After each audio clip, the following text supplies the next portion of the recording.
Well, first of all, there's this negotiation that's taken place. The ceasefire is a tenuous agreement that isn't going to be solidified until the two parties sit down and work out the differences between Iran's 10-point plan and the Trump administration's 15-point plan. The Trump administration's 15-point plan does not include Lebanon as part of the agreement. Iran's 10-point plan does. And therein lies the problem, because both parties entered into this, defending their position. This is a stickler. I mean, this is the reality. How do you deal with Israel? When we speak of a negotiation, it's a negotiation between the United States and Iran. But the fact is, it was the United States together with Israel that attacked Iran, and Iran has said from the very start that Israel, this whole Israel, Lebanon, Israel, Palestine has to be part of a peace agreement. And so, now we're going to find out how serious the United States is about reaching peace with Iran. Iran knows that its nuclear weapon, so to speak, is its control over the Strait of Hormuz, and its ability to choke off the energy lifeblood of the world at a time when the world is starting to feel the crunch. I mean, there's a reason why this agreement came out now, and that's because China has told Iran, we support you, but we can't continue to support you if we die economically. And if you continue to choke the Strait of Hormuz, we're in trouble. You have to sit down and start talking peace. And because the Iranians are going to reject it. They don't like the 15 points. And they want the 10 points. But the Chinese said, you need to do this now. You have to sit down and talk, at least begin the process, because this can, and look at one of the first things that happened before the Iranians shut it down is Iran shipped off oil. They signed contracts to deliver oil to China and Pakistan, which are two nations that desperately need Iranian oil. So, the United States needs this peace agreement. Iran needs this peace agreement, but not at any cost. Iran isn't going to. Israel doesn't want it. This is the problem. Israel doesn't want it. Let's talk about Israel for a second. Okay, Israel's in a whole bunch of trouble right now. You know that, and I know that, because they sold Donald Trump a bill of goods, and they couldn't deliver on anything. They said this was going to be regime change. They said that this was going to be, easy, that this was going to be quick, and that that we could get the Strait of Hormuz, and we'd get the Iranian nuclear program, and we'd stop the Iranian missiles. And none of that came true. None of it came true. And Donald Trump now is in political hot water. He can't go on escalating. He reached the end of his escalation limit, but so too did Iran. I know you and I have had our disagreements in the past, but I think my assessment has played out. Iran can't escalate further without committing suicide. The Chinese made that clear. If you continue to choke the Strait of Hormuz, we will have to find other ways of doing business. We won't support this. And it would be the end of Iran, because the United States would have no choice but to take the next step. He wants that. The Iranians don't want that. Nobody wants that. So they chose, but it's not surrender. Iran didn't surrender at all. In fact, Iran is in a very strong position. And that's why I think, Israel, what Israel's afraid of is that, if they allow this to happen, Israel will have to have a ceasefire with Lebanon. They will have to. There's no ifs, ands, or buts about it. That's why Israel's striking so hard right now. They're trying desperately to get as much damage in there and to generate as much angst about Hezbollah before Israel's compelled to stop doing it. Israel's losing in Lebanon. We know that. We know that Hezbollah is beating them. Hezbollah is pounding Israel. So I think Iran is going to send a signal. I think they're preparing right now for a major strike against Israel, and they're shutting down the Strait of Hormuz, and they're putting the United States on notice that this isn't a blank check. If you want to sit down at the table, bring your dog to heel. Bring Israel to heel. And it's not just Israel, United Arab Emirates, who launched an attack this morning. Bring them to heel too. These are two players that are unhappy with what Donald Trump has done. they feel abandoned because they have been abandoned. That's the reality of it. This is what happens to Gulf Arab nations that say, attack, attack, attack, attack. And the United States attacks, and they're like, go ahead and win. The United States isn't winning. Now the United States wants out, and they're like, you can't just leave us abandoned. Well, yes, you can. That's the reality of dealing with the United States. But Iran, I think, is going to continue to punish Israel and punish the United Arab Emirates. They won't attack American targets, but they will continue to punish. And it's up to the United States to pick up the phone and tell the Israelis to stand down. You are part of this deal. And tell the United Arab Emirates to stand down. You're part of this deal too. So, that's where we're at on this.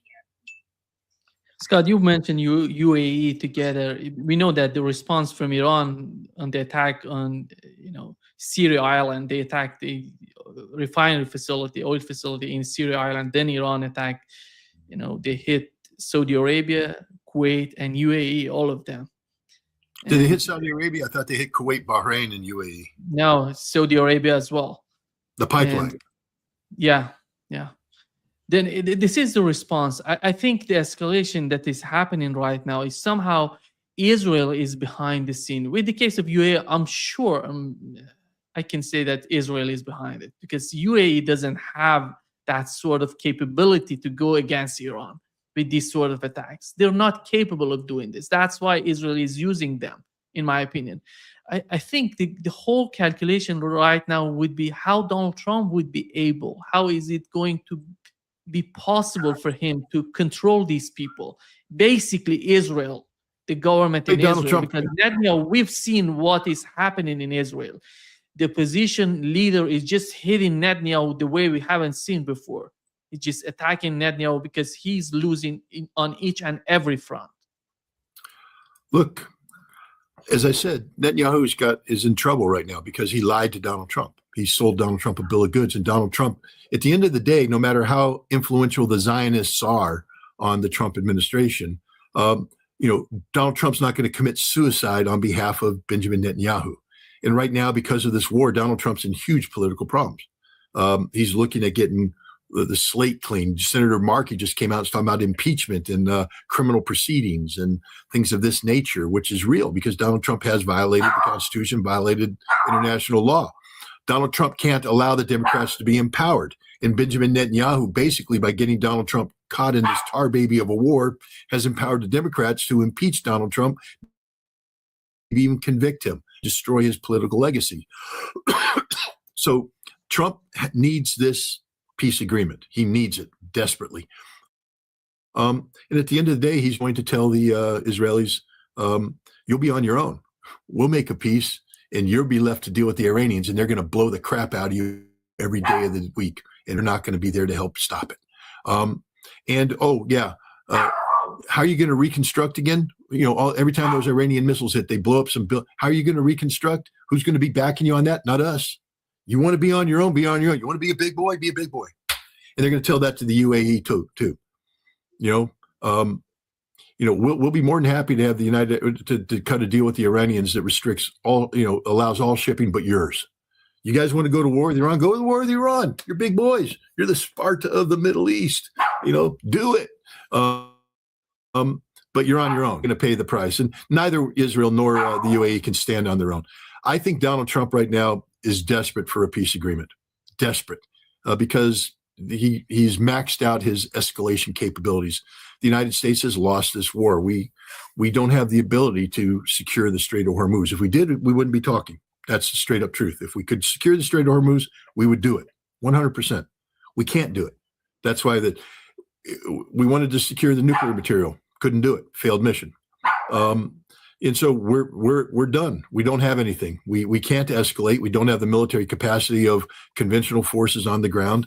And on air power, all we can do is commit war crimes. And I think he's getting serious pushback. When he came out with his madman theory, I think many people in his administration said, no, boss, this is genocide. This is collective punishment. This is a war crime. We can't do it. And so he reached the end of it. He has to, at this point in time, find a pathway to peace. So too do the Iranians. I mean, again, I will just make this point that the Iranian leadership isn't here to commit suicide on behalf of of fanatics. For the first time in their history, they have the opportunity to get all sanctions lifted, to get a clean bill of health at the International Atomic Energy, get the Director General's limits put off the Security Council, complete clean bill of health, and the ability to sell oil as they wish at fair market prices. No more steep do you know what's going to happen to Iran when that spigot turns on, when that money comes in? Yes, they're going to have to rebuild and all that. That's just blown up buildings and bridges. Many of them were going to be reconstructed anyways with the news money. Iran is going to look like Dubai. I mean, we're talking new buildings, new construction. Maybe Tehran, you and I talked about this earlier about Tehran's too congested. Maybe they can build that new capital now straight from scratch because they'll have the money to do it. The Iranian government will be able to deliver on all the promises it has made to the Iranian people about a better way of life, stable currency. I mean, being a businessman in Iran now with a stable currency, that's unheard of. BRICS, all the potential of BRICS, all this good stuff is about to happen to Iran, and Iran needs it to happen. But they're not going to surrender. But they're willing to make compromise, and I think that one of the compromises is they're going to agree to that agreement that was on the table before the war ended. They will agree to it because they already agreed to it. They know that's a limit they can match. There will be no nuclear. Because they don't want nuclear weapons. They don't want. Of course, they don't want it. They don't need it. No, they just proved they can beat the United States without it. That's the biggest thing here. Is this isn't theory anymore. Iran beat the United States in a stand-up, straight-up conventional fight, and they beat the Israelis. And they beat the Emiratis. They beat everybody. Iran is emerging from this with such a masterful victory as a nation, as a people, as a collective. Have everything to be proud of. And so therefore there's no reason for them to commit suicide. And so that's why I think Iran is swallowing this little cup of poison because, pride, maybe, but again, look at Donald Trump. It's not Iran that was told on the tolling of the ships to back down. You can't do that. Donald Trump saying, yeah, well, maybe we'll work with the Iranians to come up with a joint tolling process, where we both make money off this deal. And there's a lot of people saying, why would Iran do that? Why wouldn't they do that? I mean, if again, throwing Donald Trump a couple bones to keep him in this game, to bring down Israel, to bring down the United Arab Emirates, to bring calm so that there's deals to be made here that don't mean Iran lost this war. There's deals to be made here to guarantee that Iran benefits, tremendously from this. But it is going to require the United States to pick up the phone and put Israel and the UAE on notice. If Trump isn't willing to do that, then I don't think there's a ceasefire, and that'll be the end of Donald Trump politically. I mean, that's the thing we all have to keep in mind here is that, while the grip that Iran has on the Strait of Hormuz, results in global energy crisis, it creates geopolitical problems. That's not Donald Trump's foremost issue. His foremost issue is his base feels betrayed, and he needs to repair his relations with his base. In order to do that, he needs peace. He needs to sell himself as a peacemaker. And so there's room here for Iran, China, Russia, and everybody to make Donald Trump look good. But the losers in the game are those who joined in the cheering for this war. United Arab Emirates and in Israel. They aren't going to emerge victorious here. They may not be defeated in terms of driven to the knees and everything, but they're not going to emerge victorious. And this could be the end of Benjamin Netanyahu. Already the opposition's calling for his head.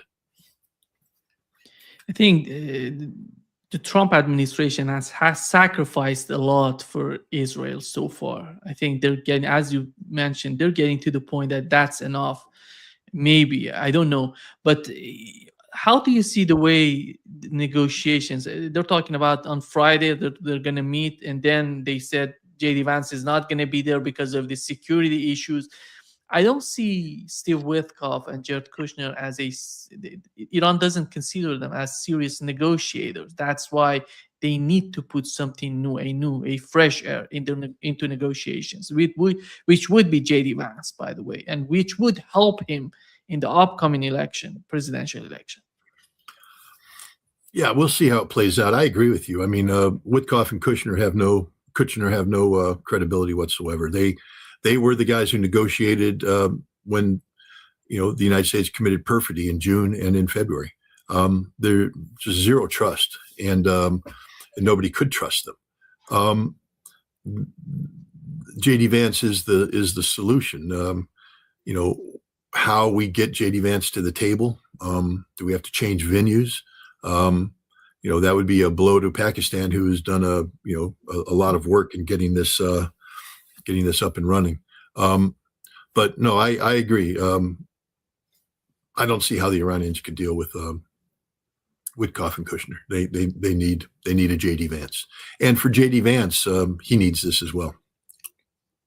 He is on record as opposing this war, and he could, help Donald Trump, get the peace that he needs, but he could also help, burnish his credentials as a national leader on a global stage. So they will find a way to get J.D. Vance connected with the Iranians. I'm confident about that. We had, I talked with John Helmer. He mentioned two factions within the Trump administration, Jewish faction and the Christian faction. He mentioned that J.D. Vance is in the Christian faction. That's why he was not that much in line with what's going on in Iran and against Iran with the war in Iran. And do you think that this faction going to get stronger as time goes by and somehow save Donald Trump and his administration? Yeah, there's a potential. I mean, the whole reason of this peace plan is to save Donald Trump's administration. I think Donald Trump has woken up to the fact that he'd been led down the wrong path. This pro-Israeli crowd has just about killed him politically. And the Israelis failed to deliver on anything. They delivered on nothing. It's all, politics is the game of, making manure look like, ribeye steak. But, you still need some reality here. And I do think that there are going to be people rallying around J.D. Vance now that are going to provide the medicine that the MAGA base needs to rally back around Donald Trump and, one, get him through the midterms. J.D. Vance will not become president of the United States if the Democrats win and take the House in November, because J.D. Vance is going to become tainted with this administration, the impeachment hearings and the criminality, straight up criminality across the board. That needs to be avoided. And so Donald Trump, I think, is going to be doing whatever he can to get, the J.D. Vance, image polished up. Yeah, because it'll help Donald Trump.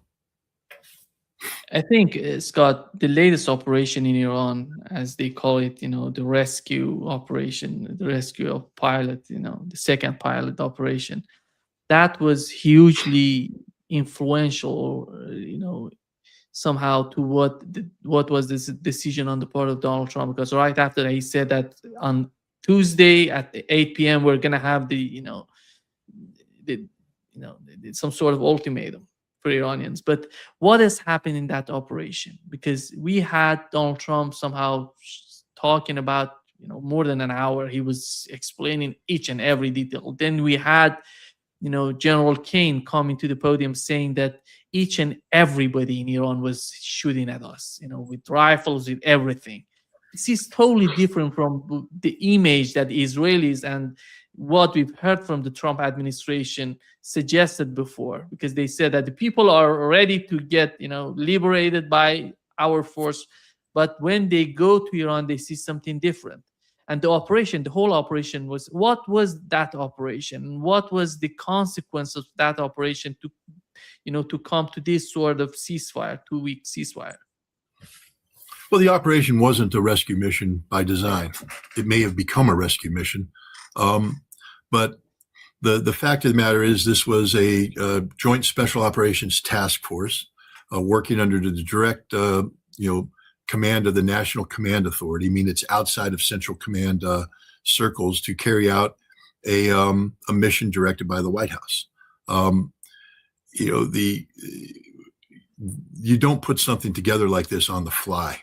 We know that, you know, the United States had a good idea where the nuclear material was. Why? Tulsi Gabbard told us in public hearing. Now, she didn't get into too much detail. She said that it's going to private, but we know that. We know she said that. And we know that the Wall Street Journal started publishing details about, you know, the preparations for a raid to seize the 60% enriched uranium. This became the new, you know, way to manifest victory, because up until now we're losing this war. So how do we declare victory? We need something so Donald Trump can say, "I won." We need to either seize the material, we need to open up the Strait of Hormuz, or we need to do both. And so you have military planning for both options. This nuclear raid, and I believe it was a nuclear raid. There's so much information that suggests that that's what this was about. It failed. The Iranians beat us. They detected it. They made it impossible to carry out. Now, whether or not it was you know, if there was an adaptation to the mission planning before they launched or after, I think after, because I think they got on the ground and basically the mission failed, and they said, well, get the pilot out at least, or the pilot could have been a ruse. We don't know, you know, what was going on with that pilot, if that was all real, if that's just a cover story invented to, you know, disguise the fact that the premier commando unit in America failed. This is a failed mission.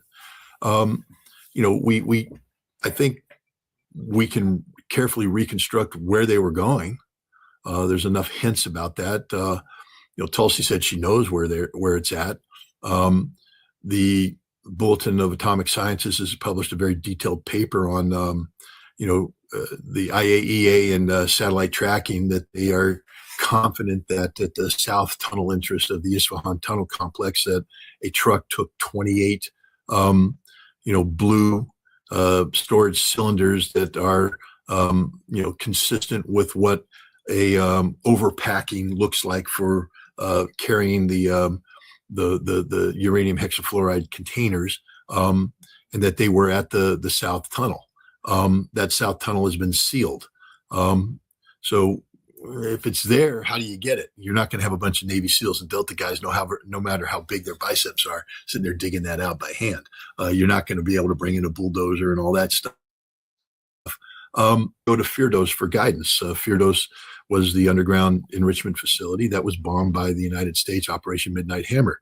You know, everybody said, well, you can't collapse it. It's too deep and all that kind of stuff. But DARPA spent years finding a ventilation shaft and did the technical assessment, and we put 2 bombs straight down the ventilation shaft, and we achieved some sort of result. Even the Iranians are like, yeah, you achieved a result. They're not telling us what we achieved, but we achieved a result. My guess is based upon what the president said, who said we had scaling equipment to scale mountains. Well, we weren't scaling mountains. We were going to go down a mountain. And I believe there was a ventilation shaft somewhere in the South Tunnel complex that had been discovered. The engineering drawings had been found. And we were going to land on top of that ventilation shaft, go down that ventilation shaft, and then pull the material out, take it back, and fly it out. I think that was the mission. And it could unfold over several days. We were supposed to land in an airfield, seize the airfield, hold the airfield. Notice Trump said we had anti-aircraft missiles. That implies we're deploying out, securing a perimeter.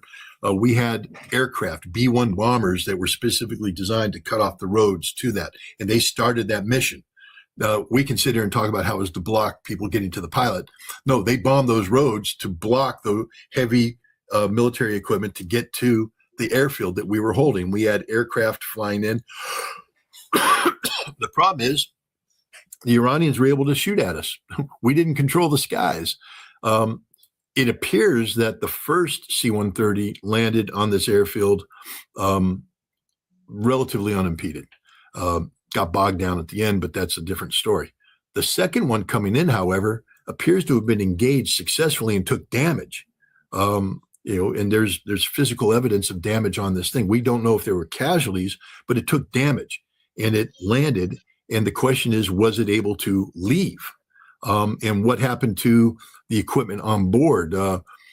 Some of the helicopters, the little birds, were, some of them were parked outside and were destroyed, but some were still on the aircraft. And the implication is that they were hit and were, non-mission worthy. And so this mission was aborted when it got hit, when that second C-130 came in and got hit on the way in and was aborted there. And that's when the realization was we didn't have sufficient, resources to carry out, and we were compromised. You can't, if you need to operate several days, the idea is that you land at night and you operate at night, but during the day you sort of lay low. But now we have to operate, and we've been compromised. The Iranians are coming in. This mission just went to hell in a handbasket, and it's a huge embarrassment. That's why so much effort was put on spinning this to be something other than it was. This was a failed mission to raid Isfahan that got converted into either a cover story. I mean, I'm not an expert on technology, but this whole heart murmur, CIA detecting the beating heart of a pilot from 40 miles away, that smells like such horse manure. It's not even funny. No, they got to come up with a better story than that. And then no one's quite explained how the pilot made it from where he ejected to this mountain with a broken ankle. The more I look at this, the more I just see this not being a good story. Who knows? Eventually the truth will come out because people will talk and books will be written and movies will be made. So we'll find out. But the bottom line is we failed. This is a huge embarrassment for the president. So then he turned to, can we take the Strait of Hormuz? And I think the military came back and said, no. And now that the president was confronted with a failed mission to get the nuclear material, so no longer is invincible. Pete Hegseth, we're lethal, we're better, we could do it better. Well, Pete, you got beat by a bunch of farmers with bolt action guns and some police units using the ZSU-2 popping you as you came in. You weren't defeated by high-tech Iranian technology. You're defeated by Iranians defending their country who shot your planes out of the sky. And that's it. Now you want to go in and take an island that you can't take. And I think the military said, we can't accomplish this mission. So now Trump is, I'll stop because I don't know where we are. Scott, I had some sort of problem with the internet connection, but it's coming back. Before, Scott, just the breaking news here. We've just learned from Wall Street Journal that Iran has informed the mediators that it will only attend the meeting in Islamabad, in Pakistan, if a ceasefire is guaranteed for Lebanon. Yeah. I think the thing with Lebanon is getting serious. And what do you make of it, and how do you see the situation right now? Because it's crucial, it's fragile. We know that ceasefire is just in the initial moments, initial hours of ceasefire. How do you see the time as time goes by and the management on the two sides? No, as I said, the United States is going to have to step up and bring Israel to heel, or else there is no ceasefire. And Donald Trump has no choice. He's not playing games here. He doesn't have any cards to play. Donald Trump has to bring Israel to heel, or else this war continues. And now, Iran will have an even more higher moral ground to say we wanted peace, but Israel was committing genocide against the Lebanese, and we said that has to be part of it. The United States refuses to cooperate. Squeeze the Strait of Hormuz.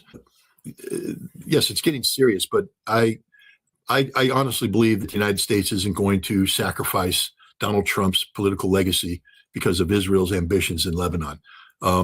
Again, you can't declare yourself a victor unless you defeat the enemy. Israel is trying to pretend that they have all the cards in Lebanon. They're losing. They're not winning. They're resorting to, again, what they always do is to punish the people of Lebanon collectively. That can't be allowed to stand. So I think the United States is going to intervene and say, no, this is part of the ceasefire as well. I think, Scott, when you talk about the United States sitting with Iran and with China, I would argue with Russia as well. there has to be some sort of big agenda on the part of Donald Trump to go in that direction. Do you see that happening? Do you see? Because after all, the security of the Middle East, I would say right now, is based on what Iranian decision in the Strait of Hormuz.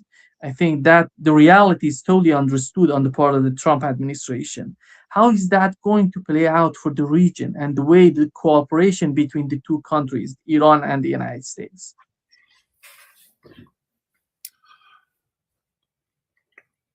I mean, there's going to have to be, first of all, the long-term objective, of course, is normalization of relations.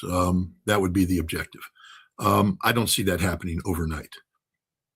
I don't see embassies opening up on each other's soil at this point in time.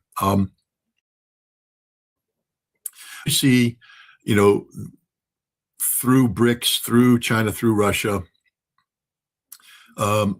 meetings can be had where Iranian representation and American representation are at the same meeting. Maybe they can meet off on the side and begin a dialogue, begin a discussion. But you need trust to be built. You need this ceasefire to hold. You need peace to break out. And that has to happen. And then the Iranians have to see the benefit of this. It's all just words until the money rolls in and Iran starts to deliver on its promise to its people. So I don't know. Is the internet okay? Yeah, I'm here, Scott. Okay. Internet is back. Yeah. So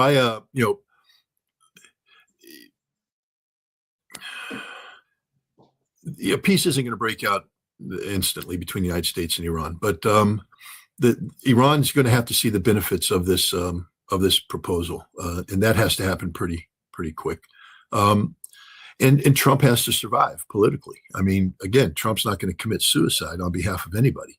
And so I do think you're going to see both sides committed to making this work. And they will come up with agreement. Look, Trump's dealing with a whole new world here. Prior to this, we thought we could hold the Strait of Hormuz, which means we thought that we could hold the Strait of Malacca, which means we thought we could control the South China Sea, shipping lanes. We can control nothing. The new reality is we control nothing, absolutely nothing. We couldn't get the Strait of Hormuz. How do we think we're going to stop China from shutting down the South China Sea in any big crisis? This changes everything. Trump has to understand that the Pete Hegseth can't deliver on any of his promises, none of his promises, which means, you go to the National Security Strategy document of November 2025 when, we're talking about military overmatch with China. That's our approach in the Pacific. That's done. There's no such thing as military overmatch. What we need to hope for is that we have to stop militarizing these conflicts, and we have to start dealing with the Chinese economically and diplomatically. And I think you're going to see this is going to be the new Donald Trump. And the same thing with Russia.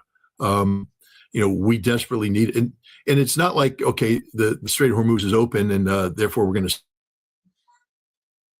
in Russia again. The damage that has been done is going to last, many months, maybe years. And we need Russian energy on the market. Plus, the world is just tired of American sanctions. They're just tired of it, And so I think Trump has to enter into a whole new world of relationships, and these relationships will be part of the security guarantees that Iran has. Once you demilitarize the American mechanism of interfacing with the world, that changes everything. And I think one of the important aspects of the Iranian victory here is that it puts Trump on notice that this military machine that Pete Hegseth has been promoting doesn't provide any solutions. It only creates problems. That doesn't mean that America gives up on its military, but it means that maybe we start putting more effort into diplomacy. I think that's related to the bases, American bases in the Middle East. And how do you see the policies of the Trump administration with the bases in the Middle East? Are they going to get back? Are they, because that's part of the deal that Iran is asking for. And I don't see, to be honest, so far, what was the use of these bases in this war? One of the most important part of, if the United States, for such a long time, they've been using these bases as a security guarantee for the countries, but it didn't work out after all.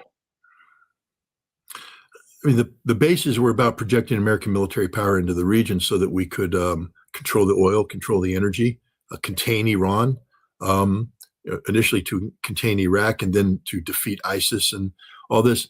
I think you're going to see a lot of victory being declared. I think the United States is going to say we have the ISIS problem under control. We can turn Iraq over to the Iraqis and we can get out of Iraq.